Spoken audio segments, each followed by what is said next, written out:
मला खूप अभिमान वाटतोय. मी नवोदय शाळेत पास झालो. आता सर्वप्रथम सरनाईक सरांनी मला मार्गदर्शन दिले व मग मला नवोदयच्या शाळेत जायची इच्छा आली. मग मी नवोदयच्या शाळेचा अभ्यास सुरू केला. सर्वात पहिले मी रवींद्र सरदार सरांकडे क्लास लावला. नंतर मग मी स्कॉलरशिपचा अभ्यास चालू केला. नंतर जेव्हा स्कॉलरशिपचा कालावधी जेव्हा संपला तेव्हा मला वाटलं मला आणखी तयारीची गरज आहे. मग मी देशमुख सरांकडे क्लास लावला. देशमुख सर म्हणे तुला आता स्कॉलरशिपचे क्लास लावायचे आहेत का नाही. मग मी रवींद्र सरदार सरांना विचारले की लावू का नाही. तर ते म्हणे आता तुला 5% अभ्यास राहिले. 5% अभ्यास राहिलेला आहे. तो पूर्ण करण्यासाठी जर तू क्लास लावला तर 12,000 5%साठी कामी नाहीत. म्हणून तू घरीच अभ्यास कर. मग मी घरीच अभ्यास करायला सुरुवात केली. आणि जेव्हा पेपर जवळ आले तेव्हा मी पेपर द्यायला गेलो.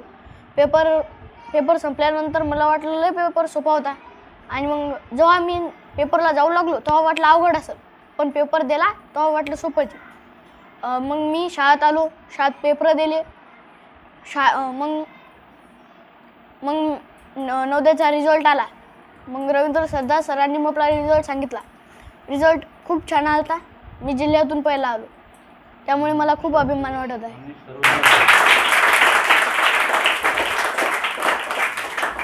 तिसरी चौथीच्या मुलांना मी सांगतो की मी जेव्हा पेपर द्यायला गेलो तेव्हा मला वाटलं की पेपर अवघड असेल. पण मी दिवस रात्र एक केले आणि सराव चालूच ठेवला.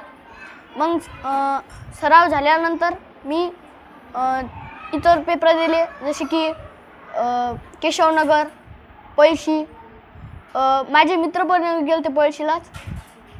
मग मी त्यांना सांगतो की तुमच्या अंगात जर ती क्षमता असेल तर तुम्ही मनावर घेतलं तर काही होऊ शकते. जर अपयश आलं तर अपयश हे यशाची पहिली पायरी असते. आणि मग तुम्हाला तिसरी चौथीच्या मुलांना पुढील वाटचालीस हार्दिक शुभेच्छा.